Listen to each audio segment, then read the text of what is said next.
नमस्कार दोस्तों। जब बात आती है इंडिया के ग्लोबल ब्रांड की, तो अब सिर्फ आईटी या फार्मा नहीं, राइस एक्सपोर्टर्स भी दुनिया में नाम कमा रहे हैं।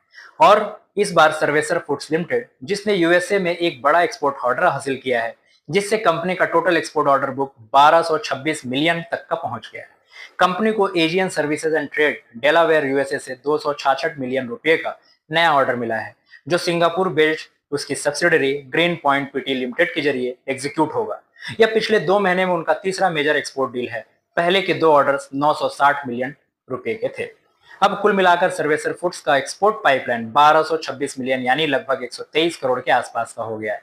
यह क्लियरली दिखाता है कि कंपनी के बासमती और नॉन बासमती राइस प्रोड्यूसर्स के लिए ग्लोबल डिमांड कितनी स्ट्रांग है, खासकर मिडिल ईस्ट, यूरोप और नॉर्थ अमेरिका जैसे मार्केट्स में।